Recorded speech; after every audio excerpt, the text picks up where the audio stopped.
Hello friends, M के Jain classes का chemistry class में आपका वेलकम है और मैं आपका केमिस्ट्री मेंटर डॉक्टर एम के जैन। आज हम एक चीज़ को डिस्कस करेंगे, एसिडिक नेचर ऑफ फिनोल। तो हम इसमें देखेंगे फिनोल एसिडिक क्यों है, कैसे हम प्रूव करेंगे कि yes phenol is acidic, and उस पर क्या क्या इफेक्ट पड़ेंगे सब्स्टिट्यूशन के। तो इन तीनों चीज़ों को हम यहाँ पर देखेंगे। तो लेट अस स्टार्ट करते हैं हम acidic nature of phenol. Right now जो फर्स्ट क्वेश्चन है हमारा वो ये है कि व्हाई फिनोल इज एसिडिक। पहले इसी पर हम डिस्कस करते हैं, व्हाई फिनोल इज एसिडिक। पहले हम ये बात करते हैं, right, why phenol is acidic. तो आप देखिए सबसे पहले structure, this is phenol, right. Oxygen 6 electron in outermost shell, 2 bonds, so 2 lone pairs. Now this bond is polar. ये जो हाइड्रोजन एंड ऑक्सीजन का जो है ये दिस बॉन्ड इज पोलार। तो ये इजीली सेपरेट हो जाता है and it gives H plus ion. Clear, क्योंकि एसिड वो होता है जो H प्लस आयन देता है, लीव बिहाइंड वन आयन, पीछे एक आयन छोड़ जाता है, that is called phenoxide ion. ये जो आयन है इसका नाम है फिनॉक्साइड आयन। क्लियर। और आप ध्यान रखिए ये जो फिनॉक्साइड आयन है ये हाईली स्टेबल है। This phenoxide ion is stable. Clear. And why this phenoxide ion is stable, तो हमारे पास रीजन है ड्यू टू रेजोनेंस। ये हम अभी देखने वाले हैं, due to resonance.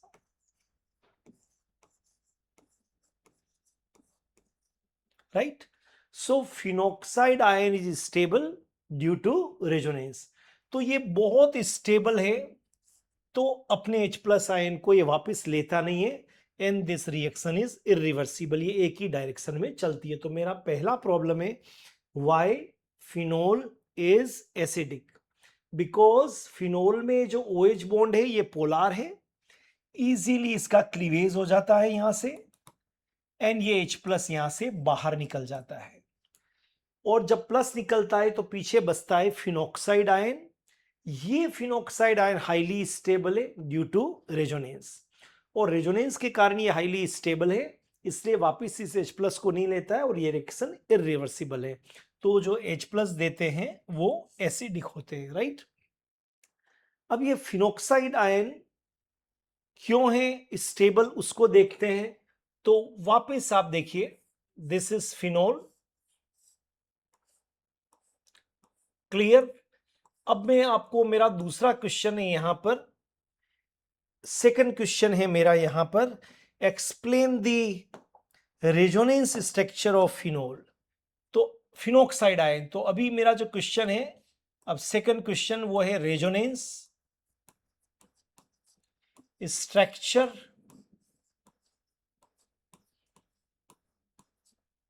Of phenoxide ion.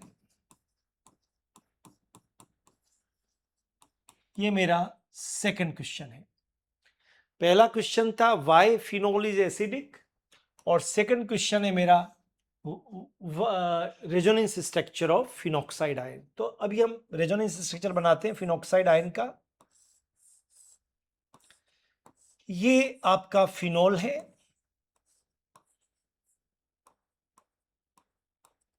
Clear. ये बॉन्ड पोलार है, इसलिए इजीली क्लीवेज हो जाएगा इसका, H प्लस देगा, और यहां आपको एक आयन मिल जाएगा, उस आयन को आप बोलेंगे फिनॉक्साइड आयन। राइट, ये कैसे बना यहां पर फिनॉक्साइड आयन, जब आपने इस H को यहां से हटाया तो यहां से H प्लस निकला है, तो पीछे ये अपने इलेक्ट्रॉन को छोड़ देगा, नेगेटिव चार्ज आ जाएगा, ये आपका फिनोक्साइड आयन है।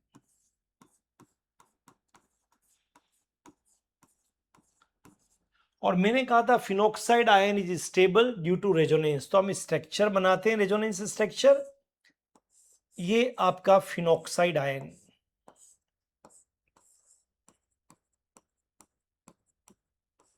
क्लियर।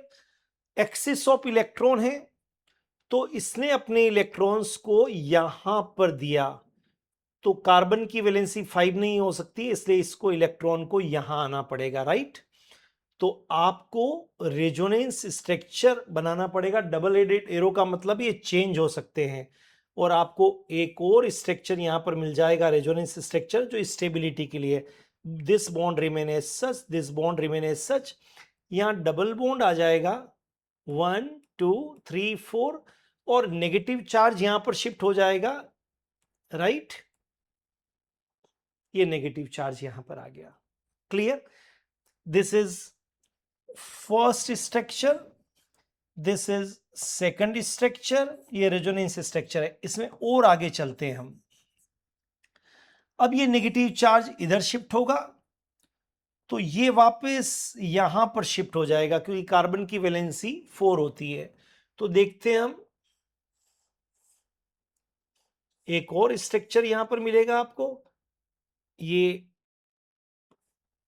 ऑक्सीजन 1 2 3 4, ये इलेक्ट्रॉन यहां पर आ गए तो ये बॉन्ड बन गया, एंड ये दो इलेक्ट्रॉन यहां आ गए, तो देखिए ये वापस यहां नेगेटिव चार्ज आ गया, clear. And this bond remain as such.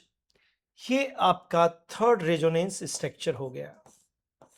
Stability के लिए और ये आगे शिफ्ट करेगा, और ये यहां पर आ जाएगा, तो वन मोर रेजोनेंस स्ट्रक्चर यहां पर आपको मिल जाएगा, remain as such, remain as such. Electron ये यहां आ गया, एंड फाइनली आप वापस यहां पहुंच सकते, ये शिफ्ट हो जाएगा और ये वापस यहां पर आ जाएगा, तो you will get this structure 1 2 3, single bond 1 2 3 4 5 6, वापस नेगेटिव आ गया। They are all resonating structure और non edge canonical forms, clear. ये सारे वहां पर कैनोनिकल फॉर्म्स है, क्लियर। एक मैं यहां बना देता हूं, और ये वापस यहां पर जब जाएगा, तो you will get structure like this, oxygen 1 2 3 4 5 6 negative, clear. ये रेजोनेंस, तो मेरा सेकंड क्वेश्चन था resonance structure of phenoxide ion.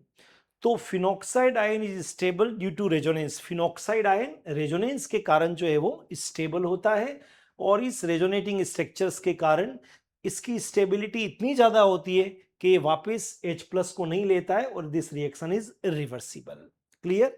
तो ये सेकंड हो गया मेरा आंसर, रेजोनेंस और resonating structure of phenoxide ion. चलिए आगे देखते हैं, नेक्स्ट वन। मेरा नेक्स्ट क्वेश्चन है कि फिनोल में भी OH है, एल्कोहल में भी OH है, but phenol is acidic and alcohol is neutral. देखिए मेरे क्वेश्चन को समझिए, ये मैंने आपको दे दिया फिनोल, क्लियर। और फिनोल के लिए मैंने कहा कि ये एसिडिक है, ठीक है, ये मैं बता चुका हूं आपको। बट सेम टाइम मैंने यहां पर आपको दिया है एल्कोहल, राइट। और एल्कोहल के लिए मैं यहां पर बोल रहा हूं ये न्यूट्रल है, ये एसिडिक नहीं है, क्लियर। ये मुझे एक्सप्लेन करना है कि why phenol is acidic and alcohol is neutral और लीस्ट एसिडिक। तो देखिए दोनों को करके देखते। एसिड का क्या होगा, देखिए this will gives H+ ion, और पीछे आपको अभी अभी बना के बताया है you will gate phenoxide ion, and this phenoxide ion is stable, बताया है आपको अभी, और ड्यू टू रेजोनेंस, यहां तक मैं आपको बता चुका हूं, due to resonance.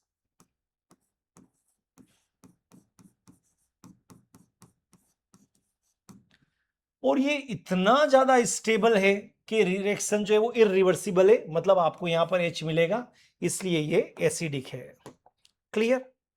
Now alcohol में भी कुछ ऐसा ही होता है, this will gives you H plus and C2H5O minus, इसको हम बोलते हैं इथॉक्साइड आयन।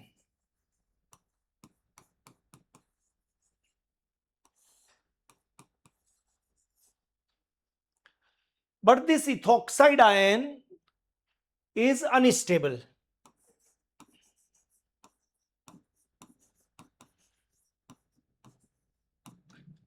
क्यों ये अनस्टेबल है? बिकॉज इसमें रेजोनेंस नहीं होता है, तो ये H प्लस को वापस ले लेता है and this reaction is reversible. तो एल्कोहल और फिनोल दोनों में आपका OH है, लेकिन फिर भी ये एसिडिक है, क्योंकि इसमें जो फिनोक्साइड आयन बना है ये बहुत ज्यादा स्टेबल है, कारण कि इसमें रेजोनेंस होता है, और इसलिए ये रिएक्शन इरिवर्सिबल है और आपको H प्लस मिल जाता है। इसलिए ये ब्लू लिटमस को रेड में चेंज कर देता है, कलर चेंज कर देता है। लेकिन ऐसा यहां पर नहीं होता है, बिकॉज ये H प्लस देता है पर ये वापस इथोक्साइड अनस्टेबल है, इसलिए रेजोनेंस नहीं होता, इसलिए वापस इथेनॉल में चेंज हो जाता है। तो मेरा तीसरा क्वेश्चन था जिसका जवाब आपको मिल गया कि phenol is acidic, alcohol is neutral, although दोनों में OH ग्रुप है। ठीक है, चलिए अब हम आगे देखते हैं। नेक्स्ट हम देखेंगे, मेरा नेक्स्ट क्वेश्चन है कि जो फिनोल आपका एसिडिक है उस पर सब्स्टिट्यूशन का क्या इफेक्ट पड़ता है। अब हम समझते हैं क्या होता है। देखिए, फॉर एग्जाम्पल आपको मैंने फिनोल दिया है, दो एग्जाम्पल में फिनोल के यहां पर लिख रहा हूं। क्लियर? और सोचिए मैंने यहां पर सब्स्टिट्यूशन में एक यहां पर लगाया है मैंने प्लस आई ग्रुप, लेकिन जब मैंने यहां सब्स्टिट्यूशन किया तो मैंने एक लगाया है minus I group. Clear? Plus I and minus I group, plus I group आप जानते हैं जो इलेक्ट्रॉन को देता है, और माइनस आई ग्रुप आप जानते हैं जो इलेक्ट्रॉन को लेता है। ये बार बार लाइक CS3 है ना, like C2H5 ethyl, like NH2, ये सारे लाइक मिथॉक्सी, ये सब प्लस आई ग्रुप है, इलेक्ट्रॉन गिविंग ग्रुप है। लेकिन यहां पर like NO2, like COH, like CN, like CHO, ये सब इलेक्ट्रॉन को लेने वाले हैं। अगर मैं इनको लगा दूं ऑर्थो पोजीशन 1 2, हो सकता है पैरा पोजीशन पर भी लगा दूं, ठीक है, तो इनके क्या इफेक्ट पड़ेगा इनके एसिडिक नेचर पर, राइट। तो देखिए ध्यान से यहां पर देखिए, अगर आपने प्लस आई ग्रुप लगाया है तो प्लस आई ग्रुप इलेक्ट्रॉन देने वाला है, तो क्या करेगा वो इस बॉन्ड की पोलैरिटी को कम कर देगा, क्योंकि ऑक्सीजन को जो इलेक्ट्रॉन चाहिए वो इधर से लेना चालू कर देगा, तो इसका क्लीवेज बहुत डिफिकल्ट हो जाएगा। लेकिन माइनस आई ग्रुप इलेक्ट्रॉन लेगा, क्लियर, अपनी तरफ पुल करेगा, तो ये जो आपका यहां पर OH बॉन्ड था, क्लियर, ये इजीली क्लीवेज इसका हो जाएगा, कि बिकॉज ये इलेक्ट्रॉन जब यहां से ले रहा है तो ऑक्सीजन को इलेक्ट्रॉन इधर से लेना पड़ेगा। इट मींस अगर आप प्लस आई ग्रुप लगाएंगे तो एसिडिक स्ट्रेंथ कम हो जाएगा, अगर आप माइनस आई लगाएंगे तो एसिडिक स्ट्रेंथ बढ़ जाएगा। एसिडिक स्ट्रेंथ को हम के से बताते हैं, तो के इसका कम होगा और माइनस आई ग्रुप लगा हुआ है तो इसका के ज्यादा होगा। के means dissociation constant of acid. के का उल्टा होता है पीके। ओके, तो पीके जिसका एसिडिक स्ट्रेंथ कम है उसका ज्यादा होगा और यहां पर पीके कम होगा। तो हम यहां कह सकते हैं कि plus I group increases, acidic strength will be decreases, और minus I group will increases, हम कह सकते हैं एसिडिक स्ट्रेंथ विल इंक्रीजेस। तो हमने कंक्लूड कर लिया यहां पर कि प्लस आई ग्रुप के होने पर एसिडिक स्ट्रेंथ कम हो जाएगा, क्योंकि ये अपनी तरफ ये इलेक्ट्रॉन को पुश करेगा, तो ऑक्सीजन इधर से इलेक्ट्रॉन ले लेगा तो ये वाला बॉन्ड का क्लीवेज कम हो जाएगा। But if minus I group is there तो वो इलेक्ट्रॉन अपनी तरफ पुल करेगा। अगर ये इलेक्ट्रॉन अपनी तरफ पुल करता है तो फिर ये ऑक्सीजन को इलेक्ट्रॉन यहां से नहीं मिलेगा, तो ये इधर से शिफ्ट होगा, इसलिए इजीली बाहर निकल जाएगा। क्लियर? तो आपका क्लियर हो जाना चाहिए। और के एसिडिक स्ट्रेंथ को बताता है, पीके उसका अपोजिट है। आपने अपनी प्रीवियस क्लास में पढ़ा होगा p K a is equal to minus log K ए। ये दोनों एक दूसरे के अपोजिट होते हैं, इसीलिए मैंने कहा जिसका के ज्यादा है उसका पी के कम होगा। ठीक है, एक एग्जाम्पल करके देख लेते हैं। फॉर एग्जाम्पल, फर्स्ट एग्जाम्पल हम लेते हैं phenol, simple phenol,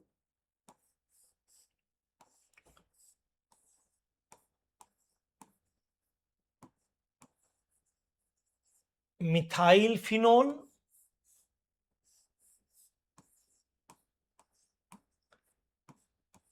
di methyl phenol, और एक एग्जाम्पल और हम ले लेते हैं यहां पर ट्राई मिथाइल फिनोल।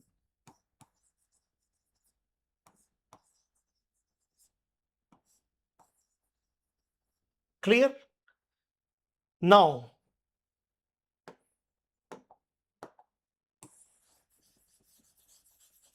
इस एग्जाम्पल को वापस लिखते हैं, ट्राई मिथाइल फिनोल।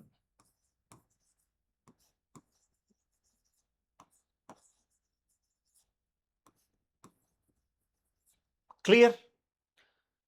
आप क्या देख रहे हैं, यहां पर एक प्लस आई ग्रुप है, यहां पर दो प्लस आई ग्रुप है। प्लस आई ग्रुप का मीनिंग अब आपको आ गया इलेक्ट्रॉन गिविंग, इलेक्ट्रॉन गिविंग। और यहां पर तीन प्लस आई ग्रुप है। क्लियर? ये प्लस आई ग्रुप्स इलेक्ट्रॉन को बेंजीन रिंग की तरफ पुश करेंगे and fulfil the requirement of this oxygen. तो ये क्लीवेज OH का नहीं होगा। इट मींस फिनोल सबसे ज्यादा एसिडिक है, प्लस आई बढ़ गया तो कम, फिर कम, मतलब के इस नंबर 1 वाले के लिए इज मोर देन के नंबर 2 के लिए is more than KA3 number 3 के लिए इज मोर देन KA4 ये नंबर 4 के लिए। लेकिन के का उल्टा पीके होता है, तो पीके जो सबसे ज्यादा एसिडिक है उसके लिए सबसे कम होगा।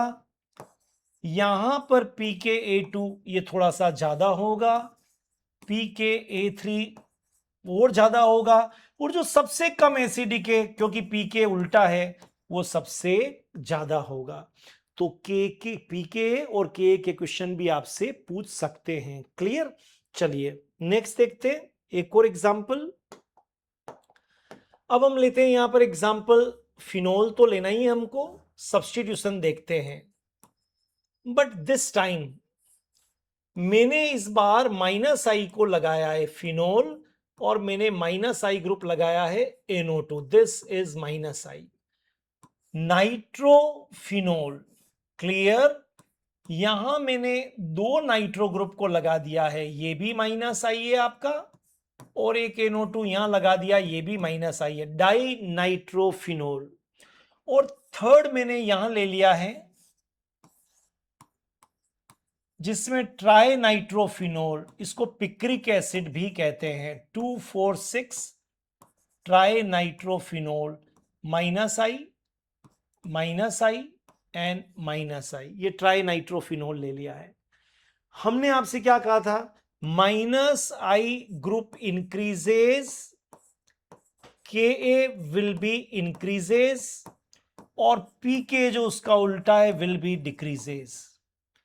तो जिसमें -I है, मान के चलिए उसका Ka जैसे जैसे बढ़ेगा, Ka1 इस Ka2 और ज्यादा होगा, Ka3 और भी ज्यादा होगा, एंड Ka4 सबसे ज्यादा होगा, क्योंकि उसमें ज्यादा माइनस ग्रुप है। इसको हम पिक्रिक एसिड भी कहते हैं। Common name is picric acid which is very famous, picric acid. कोई कार्बोक्सिलिक ग्रुप नहीं है, फिर भी इसको हम एसिड बोलेंगे। लेकिन अगर मैं पीके की बात करूंगा तो अपोजिट होता है। तो जिसका पीके सबसे कम है उसका पीके सबसे ज्यादा, फिर पीके 2, फिर pKa 3, एंड फाइनली इसका pKa 4 सबसे कम होगा। क्लियर? तो this is the effect on substitution. तो हमारे यहां पर जब भी हम फिनोल के बारे में पढ़ेंगे तो फिनोल एसिडिक है, ये पहला क्वेश्चन था। क्यों है वो दूसरा क्वेश्चन था, resonance structure of phenoxide ion. Third हमारा था कि फिनोल एंड एल्कोहल का कंपैरिजन था। एंड फोर्थ हमारा क्वेश्चन था इफेक्ट ऑफ सब्स्टिट्यूशन। ठीक है, I hope you enjoy this video, and if you like this then you can share with your friends. हमारे वीडियो हिंदी और इंग्लिश दोनों में अलग अलग बनते हैं, एक जैसे ही बनते हैं। तो हिंदी मीडियम वाले बच्चों के लिए भी हैं और इंग्लिश मीडियम वाले बच्चों के लिए भी है। बहुत छोटे छोटे पार्ट्स में बने हुए हैं, कम समय के, इसलिए आप इसको जो भी चैप्टर चल रहा है उसको देख सकते हैं, अपने कॉन्सेप्ट को क्लियर कर सकते हैं। आप इसी तरह के और वीडियो चाहते हैं तो केमिस्ट्री मेंटोर जो यूट्यूब पे चैनल है उसको आप सब्सक्राइब कर लीजिए, तो आपको रेगुलर बेसिस पे ऐसे वीडियो आपको मिलते रहेंगे। All the best, have a great time.